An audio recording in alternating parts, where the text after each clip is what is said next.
L'insalubrité dont fait face la ville de Kinshasa actuellement a été décriée par les caucustes de députés élus de Kinshasa. Ils ont relevé l'absence totale de l'autorité de l'État dans la capitale RD congolaise. En leur qualité de leader du peuple, ces députés nationaux ont pour se faire inviter les uns et les autres à prendre part les responsabilités, car selon eux, Kinshasa n'est pas gouvernée. Que dans une ville comme la nôtre, dès l'aéroport, dès qu'on descend à l'aéroport de Njili jusqu'au centre-ville, qu'on soit là en train de constater des immondices le long des avenues.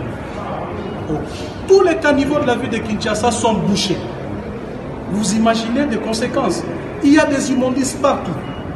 Il y a des marchés pirates partout. Au bas mot, la ville de Kinshasa n'est pas gouvernée. La ville de Kinshasa n'est pas gouvernée, ou encore il y a absence totale de l'autorité de l'État dans cette ville. Vous avez vu des images vidéo circuler où les agents de l'ordre sont molestés. Les agents de l'ordre sont tabassés par des usagers de la route. Donc il y a un policier qui est là, un agent de l'ordre, qui régule la circulation routière, mais un usager de la route porte sa main sur cet agent de l'État. C'est gravissime et inacceptable. Cet aspect des choses doit changer parce que nous sommes un État, nous reconnaissons comme un État sérieux, un État démocratique où les libertés des autres, c'est limite là où commence celle des autres. Donc nous ne pouvons pas accepter en tant qu'élus du peuple, élus de cette ville, continuer à vivre cette situation et rester là pour ne rien faire. C'est vrai, nous vivons cette situation tous ensemble. Et nous sommes tous victimes de cette situation. Vous savez, les responsabilités en ce moment sont établies et sont partagées.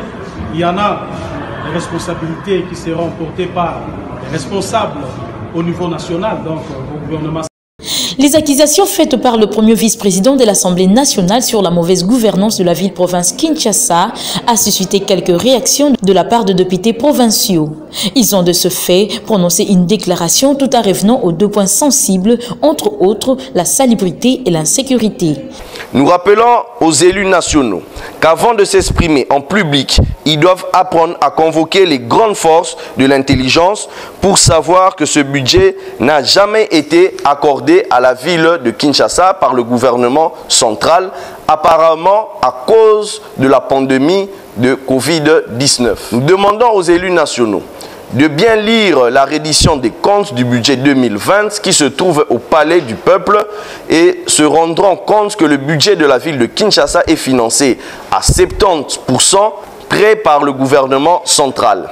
Junior Nemba invite les responsables des entreprises médiatiques à ne diffuser que le fait réel avant de relever la question de sécurité et d'autres.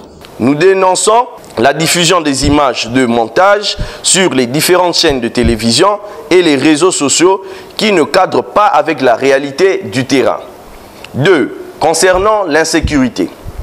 Nous rappelons que la problématique de l'insécurité dans la ville de Kinshasa relève de la police nationale congolaise qui relève du gouvernement central. L'Assemblée provinciale de Kinshasa, il y a peu, a voté une motion de défiance contre le ministre provincial de l'Intérieur par souci de sécuriser les Kinoises et Kinois. Par ailleurs, il est important que Kinshasa soit revêtue de sa plus belle robe d'avant.